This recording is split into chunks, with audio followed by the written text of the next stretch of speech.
Hi everyone, welcome back to my channel. How is everyone doing? So today I have a bit of an update regarding the arrest of Nigerian billionaire kidnapper Evans Chukwudubem. Okay, so as this story progresses, more and more information becomes available as to some of the circumstances that surrounded his eventually being captured.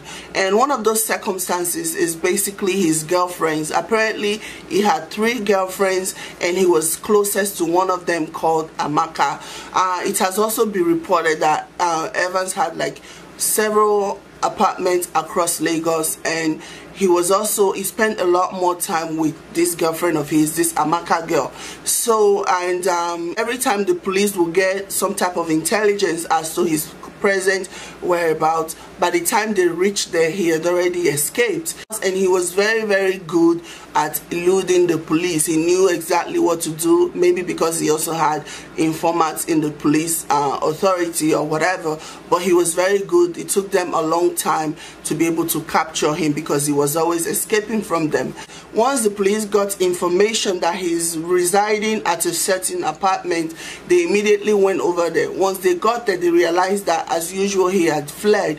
But then the police started to do some search, and during that search they discovered the name of the person who is renting the apartment. So, you know, the name of the person whose name is on the apartment. So once they discovered that, and then they did their own investigation, and eventually they led them to Amaka. On the day of his arrest, Amaka had been trying to get in touch with him. He too has been trying to get in touch with Amaka. Of course, he knew that the police are already closing in on him, so he was extra careful. Even when Amaka was telling him to come over and see him, because according to the report, he spent most of his time with Amaka, spent most of his time at Amaka's place because he's the one who rented her the apartment. So anyways, when she started to call him, it was either he had already gotten the information that Amaka is working with the police, or maybe whatever it is, but he kept telling her, it seemed like he kept playing her, telling her, okay, I'll come,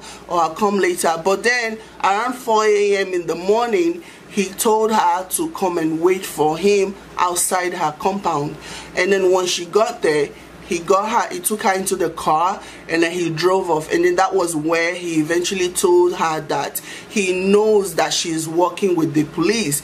That why didn't she tell him that the police had already contacted her, you know? So he threatened that he will kill her. So on their way to wherever he was driving Amaka to, because he was so angry that she had betrayed him, they got into an accident. His SUV got damaged. He eventually abandoned his SUV. He seized Amaka's cell phone, and then he hopped on a taxi and he was on his way. So he was about to go home to his Magodo estate home to pick up a few things, because at this point his only option now is to leave the country. So he was about to go home, pick up a few things and leave the country when the police eventually closed in on him. And then eventually they engaged in some type of gun battle until he had no choice but to just basically give himself up. According to the police, they say he's been crying non-stop, he's been feeling sorry for himself, and you know, plus a whole lot of things that have been coming out, and as a result of this whole madness of his kidnapping. But like I said in my previous video, Nigeria is definitely safer with him locked behind bars. It makes me happy to know that he's not going to be out there terrorizing people anymore. He's not going to be out there hurting people anymore. His days are pretty much numbered, because from now on he's going to go to jail. So thank you guys so much for watching, and please don't forget to comment, leave your comment down below, and don't forget to like, don't forget to share, and tell us what you think about this whole crazy situation of Evans the kidnapper, and tell us what you think about capital punishment. Do you think people should be shot and killed, or do you think that people like him should just be left to rot in jail for the rest of their lives? That's the way that I'm kind of leaning on, because I don't really believe in people killing people, you know. So yeah, but if he's spending the rest of his life in jail, that will give him time to think about all the things that he did and all the people that he hurt. So whatever the case is, I'm just really happy, like I said, that he's out of the streets. He's not going to be able to hurt anyone, at least for a long time. So thank you guys so much for watching. Please don't forget to like, comment and share, and I will see you in my next one. Until then, ciao guys.